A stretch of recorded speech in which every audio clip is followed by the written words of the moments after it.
This is lecture 20, in which we will discuss the notion of linear combination and linear span from the chapter Vector Spaces of Linear Algebra. So first let's look at the definition of linear combination.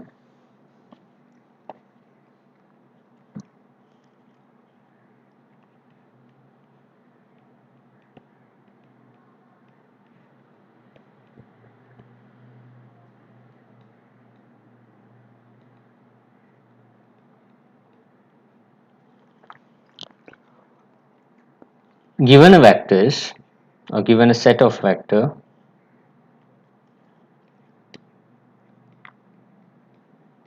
say v1, v2 and say finite vector till vn in a vector space V.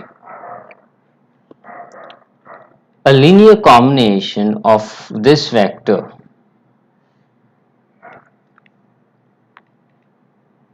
a linear combination of this vector vi's is a vector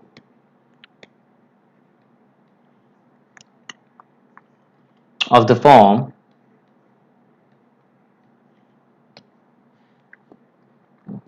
alpha 1 v1 plus alpha 2 v2, and this goes on till alpha n vn. So this basically can be written in a short notation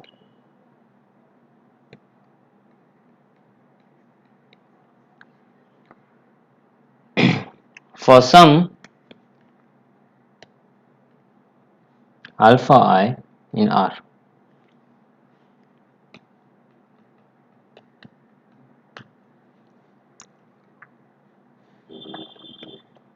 So if we have a vectors v1, v2 dot vn, then the linear combination is nothing but a vector of this form alpha 1 v1 plus alpha 2 v2, and this goes on till alpha n vn. Now since we are discussing a real vector space, the corresponding scalars are coming from R. Now why this is a vector again? Vector means a vector coming from vector space V, because we know that plus is closed with respect to addition. So if v1 belongs to V, then alpha 1 v1 dot is also closed, so alpha 1 v1 will be in V, alpha 2 v2 will also be in V, and this goes on, all such scalar multiple will be in capital V. And so that sum, since plus is closed with respect to in V, their sum is also will be in B. That's why we call this as a vector. Okay, so in fact, if I even look at this vector v1 as it is, then this is also a linear combinations of I may say v1 v2 till vn, as it can be written as 1 into v1 plus 0 into v2, and this goes on till 0 into vn. So one should be able to identify what kind of vector can be expressed as a linear combinations of given vectors n vector. Okay, now if I collect all such linear combinations, now here I have taken some alpha i's from R. So if I collect all such possible linear combination, that is by varying alpha 1 alpha 2 dot alpha n over R, then that set is called as the linear span. Okay, so next we define so called as a linear span.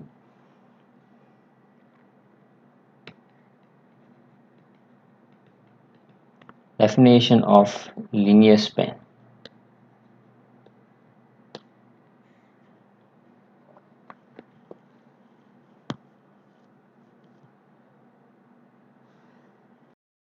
Linear span of a set.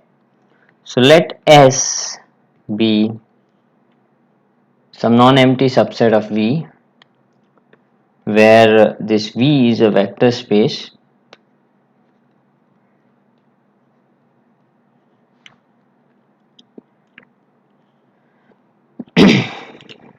then linear span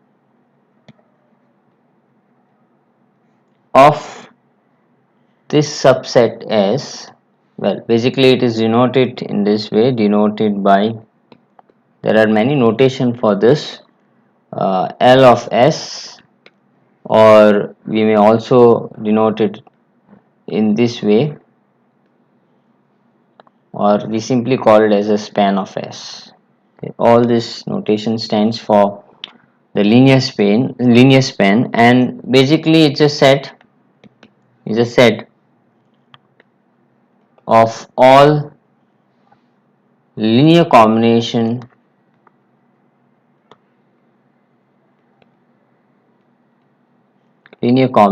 of finitely many vectors. So we don't know what is S may be an infinite set, so finitely many vectors of S. Okay, so that is, if we know explicitly what is S, then in fact we can, if it is a finite, then in fact we can uh, write down directly what it is. So what it means is that it is the finite set of all linear combination of finitely many vector.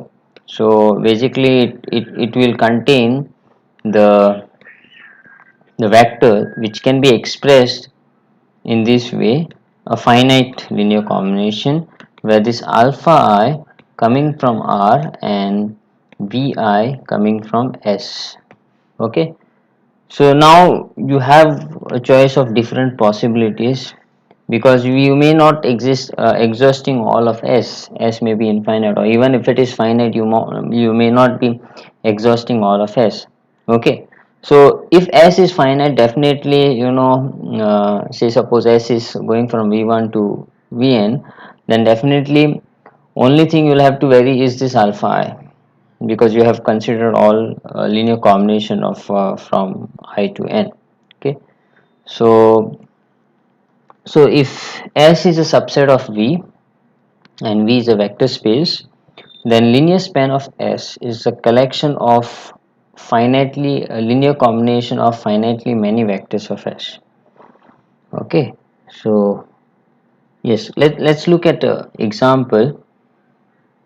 Before that, there's one observation that, or in fact a note, that if S is a subset of V and linear span of S is whole of V, it may happen that S is a subset of V and the linear span of S, because it's not same as S, it's a collection of vectors in V, definitely, because each of these VI's, since it's coming from S and S is a subset of V, it will come from V itself, right? And so such vector summation I going from 1 to n alpha into Vi will be in V, right? And therefore if S is a set such that linear span of S is whole of V, then in that case we say that this S generate V. Okay, or V is generated by S, or we also say that S spans V. Okay. So then, okay, it's understood that this V is a vector space here. Then we say S spans V, or V is generated by S. Okay, maybe you may also say that S generates V, which is same as saying V is generated by S.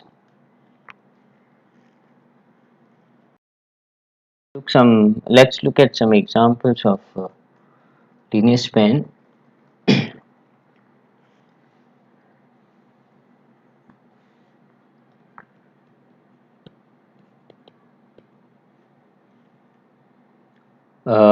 Consider vector space R3 and let S be a set is a finite set consisting of two vectors. Let me call it as x1, x power 1, x power 2 and x power 3. Being this a vector, I'll call it as in this way rather than calling it x bar, y bar, z bar. Okay. So x1 bar, where x1 bar is given as, or x1 is given as, so since these are the vector coming from R3,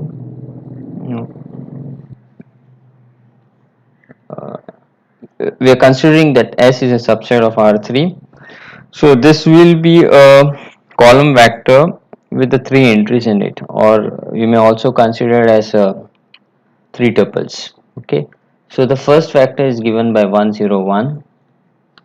Second vector is given by 1 1 0, and the third vector is given by uh, 1 1 0. So the question is, what is linear span of this S? Now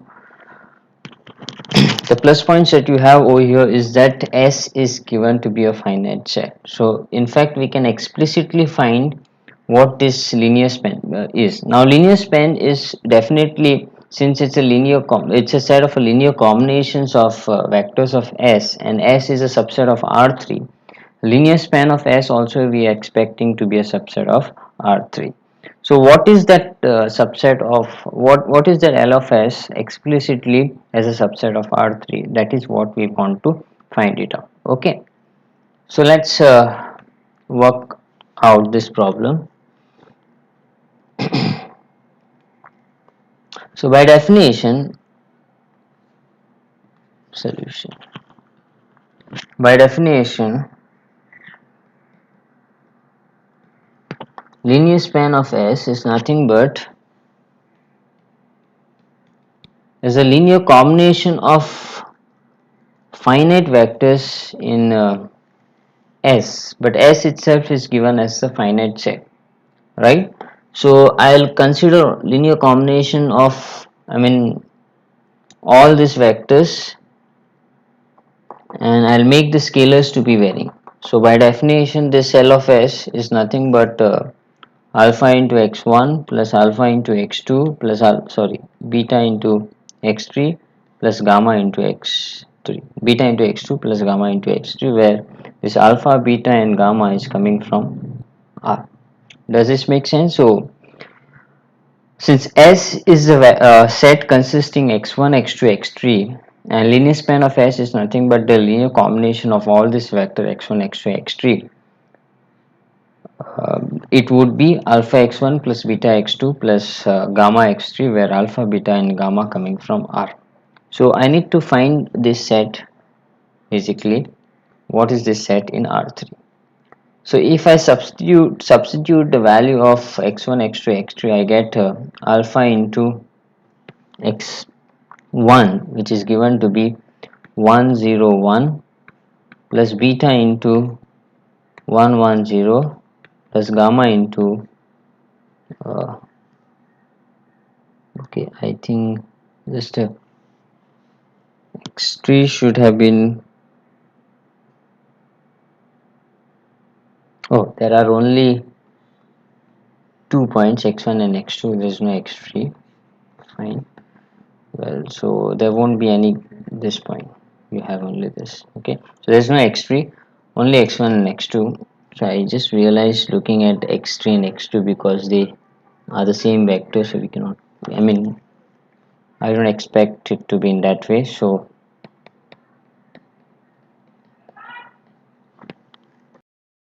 that is same as now alpha 0 alpha plus beta beta 0, and alpha beta is still varying over R.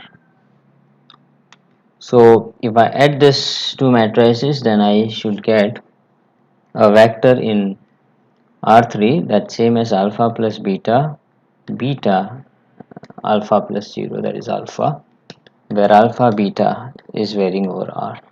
It can be further, I mean we can further actually So this is a subset of R3 wherein the elements are of this form, alpha plus beta and beta comma alpha, where this alpha and beta are varying over R.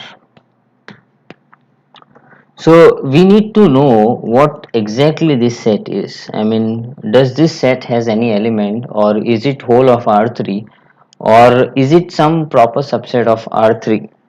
So for that, we will have to solve the system of equations, and we need to check whether the given system of equation has a solution or not. So how would I get the system of equation? Okay, so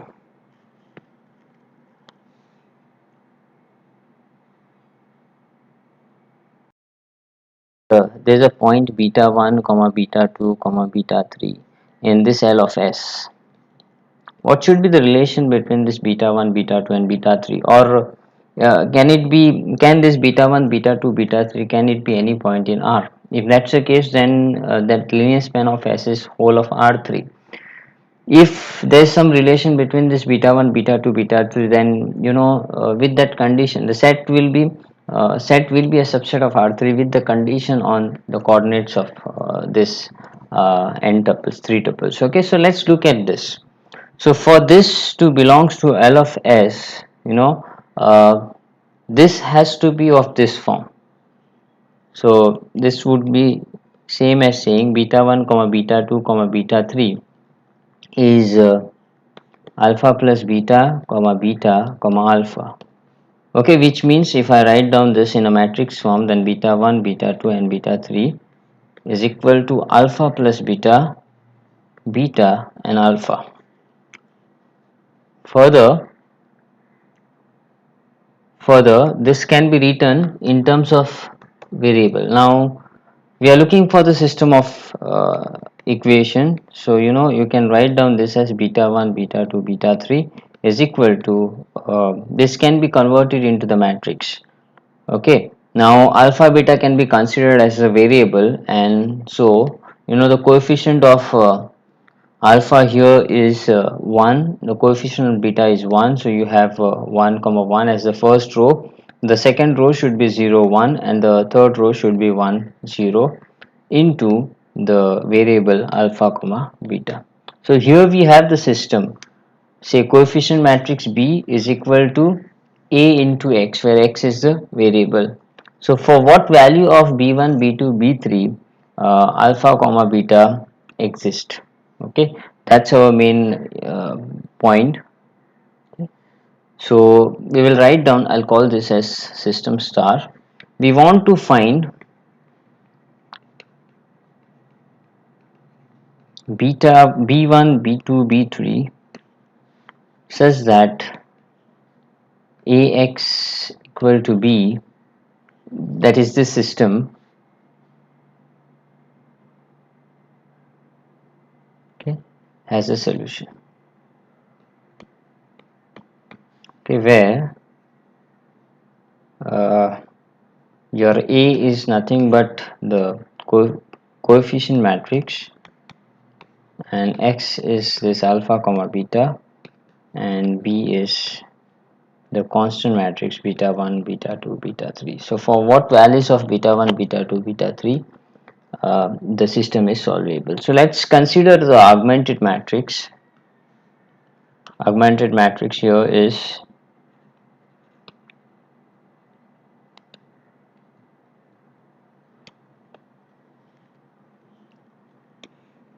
one 1 0 1, and you have 1 0, beta 1, beta 2, beta 3. You need to convert this into the echelon form. So to convert this into the row echelon form, we need to follow the Gaussian algorithm. So this is already 1. I want to make this 1 0. So the first operation that I would perform is R3 becoming R3 minus R1. So with that, the equivalent augmented matrix that I'm getting is this 1 1 0 1. Then you have 1 minus 1 0, and 0 minus 1 is minus 1. Meanwhile, here there's no change. This will become B3 minus B1. Okay. So now we'll see the second row. Second row, second position is 1 as required. So that becomes a leading one. So that means I want this entry to be 0. And so we need to perform the the third elementary row operation with respect to this pivotal row. What is that? We want this to be 0, because so that means I have to perform R3 again, R3 plus R2. So with that, the equivalent matrix that we'll be getting, the first row will remain as it is, unchanged. This will remain unchanged, second row. The third one will become what? 0 plus 0, 0, 0. Then you will have B3 minus B1 plus B2. Well, so this is the echelon form. This is the row echelon form. Now this given system will have a solution provided. Now these are the B1, B2, B3 which we want to find. Okay, such that the given system has a solution. So and since if this is non-zero, then definitely the system will not have a solution, right? So this is not yet in the echelon form, provided this B3 minus B1 plus B2, either it is 1 or it is 0. But if it is 1, then in that case it is not going to give me the solution for the system. So we want this to be 0. So that's the idea. So from here we get the relation between we are trying to reduce the variable. We are trying to reduce the variable in the L of S. So from here we are getting the relation. So what is the relation that we will get is that B3 minus B1 plus B2 is equal to 0, which means that one of the coordinate can be expressed with respect to the other two variables. So B3 minus B1 plus B2 is equal to 0 means what? Either I can write down B3 as B2 plus B1, okay, or in fact B1 can be expressed in terms of B3 and B2, or B2 can be expressed in terms of B3 and B1. So what is the observation that you have to make is that one can be expressed with respect to the other two variable. Yes. So proceeding further, what we will have is that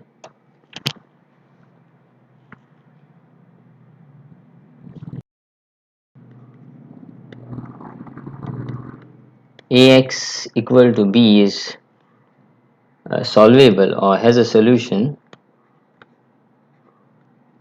if and only if B3 minus B1 plus B2 is equal to 0.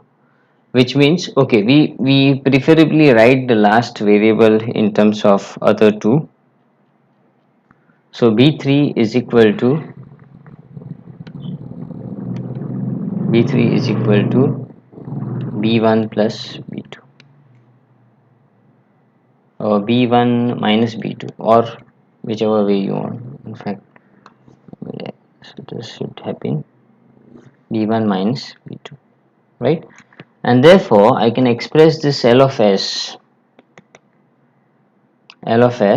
in this way. It's going to be the set of all B1 comma B2 comma B3. Now this is simply a notation, but you know that here I'm expressing this is B3, the third variable, in terms of first two variables. So what is that condition that is required? It's not all and three tuples from R3.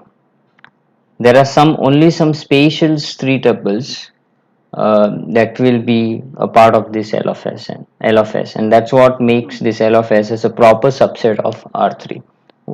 So the condition is that B3 has to be same as B1 minus B2. Okay, that's it. Which can be further expressed in this way: B1, B2 are must, but this B3 can be expressed. So I can get rid of one variable such that all this B1 and B2, there's no B3 in the picture now, belongs to R. So this is a subset of R3. That's your L of S explicitly. Now, as I said, B1, B2 are the notations, are some real numbers. So instead of that, you can use X and Y as well. Okay, so with this I end up this session. In the next session we will discuss the results on linear span. You may refer the textbook for some more examples of linear span. So thank you for watching this video and have a nice day ahead.